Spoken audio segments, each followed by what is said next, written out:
Olá! Nesta análise, a gente vai olhar para o período de 1914 a 1945 de um jeito um pouco diferente. Não como duas guerras mundiais separadas, mas como um único e gigantesco conflito de 31 anos.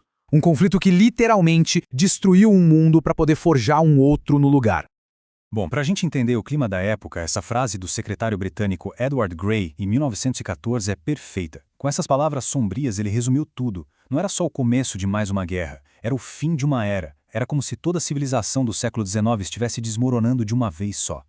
E é exatamente esse o ponto central. A Primeira Guerra, o período que veio depois e a Segunda Guerra, tudo isso faz parte da mesma história, da mesma corrente catastrófica.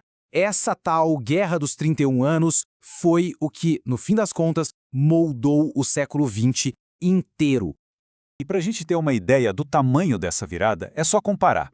O século antes de 1914 foi, na verdade, um período relativamente tranquilo, com guerras curtas, limitadas.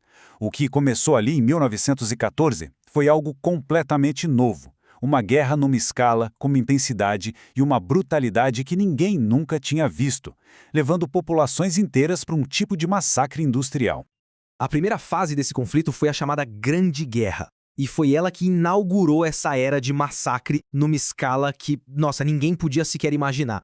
A realidade dessa guerra, o lado humano, foi registrada de forma brutal por poetas que eram também soldados, como o Siegfried Sassoon.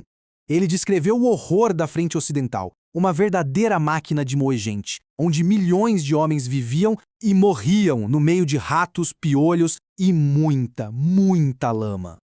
E a escala era industrial.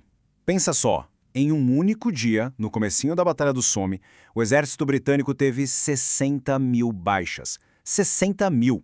É um número que mostra bem o quão impessoal e terrivelmente eficiente essa nova guerra era. O custo em vidas foi uma coisa absurda por toda a Europa. A Alemanha e Rússia perderam cada uma quase 2 milhões de homens. E a França perdeu 1.600.000. Isso era quase 20% de todos os homens em idade militar. Imagina, uma geração inteira foi simplesmente dizimada nas trincheiras, sabe? Deixou uma ferida que nunca fechou.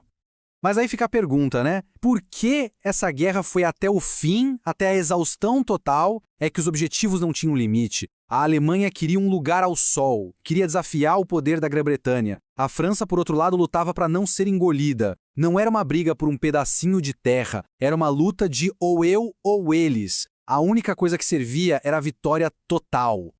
Isso tudo nos leva para um ponto chave. A tal paz que veio depois da guerra. Uma paz que, na verdade, só garantiu que a briga ia continuar. O Tratado de Versalhes, que foi o grande acordo de paz, era uma confusão de objetivos que não batiam uns com os outros. Tinha o medo do comunismo que vinha da Rússia, tinha a França querendo manter a Alemanha sob controle de qualquer jeito, tinha a ideia de criar novos países na Europa e, claro, a política interna de cada país vencedor pesando na balança. E o coração disso tudo foi a forma como trataram a Alemanha. Foi uma paz para punir mesmo. O país teve que engolir a culpa inteira pela guerra, pagar uma dívida que parecia não ter fim e ainda por cima se desarmar. Qual foi o resultado disso? Um ressentimento gigantesco que uniu todo mundo na Alemanha contra o tratado de ponta a ponta. Então, com um tratado desses tão punitivo, tão instável, será que isso tinha como dar certo? Era uma receita para paz duradoura? Não, né?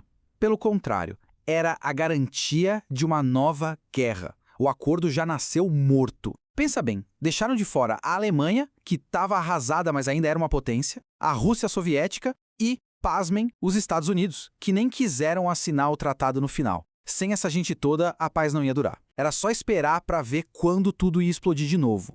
E aí o que acontece quando você joga a maior crise econômica da história em cima dessa paz que já era um castelo de cartas? A Grande Depressão dos anos 30 chegou com tudo. E no desespero, o que ganhou força? Ideologias extremistas, promessas de glória, de vingança, pronto. O palco para o segundo ato dessa guerra estava prontinho. E a década de 30 foi só escalada. Foi uma agressão atrás da outra. O Japão invade a Manchúria, a Itália invade a Etiópia. E, claro, a Alemanha de Hitler, que foi rasgando o Tratado de Versalhes um pedaço de cada vez. Enquanto isso, as potências ocidentais, ainda com o trauma da Primeira Guerra, só assistiam, tentando evitar o pior a qualquer custo. Só que dessa vez, a coisa era diferente. Não era só país contra país.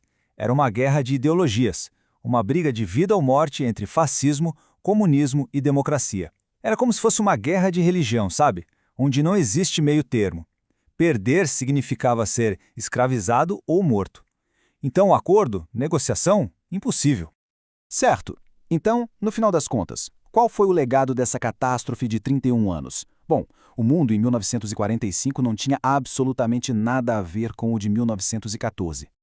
A escala da destruição no segundo ato foi muito, mas muito maior. A gente está falando de uns 10 milhões de mortos na Primeira Guerra contra mais de 50 milhões na Segunda. E o pior, dessa vez, os civis viraram alvo tanto quanto os soldados.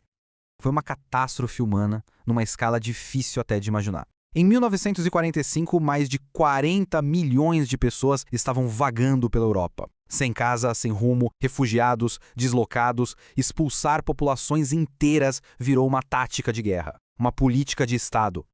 A brutalidade foi tanta, foi tão extrema, que foi preciso criar palavras novas para descrever o que estava acontecendo. A palavra genocídio, por exemplo, surgiu daí, para dar nome ao horror que foi tentar exterminar povos inteiros, como aconteceu com os armênios na Primeira Guerra e com os judeus na Segunda.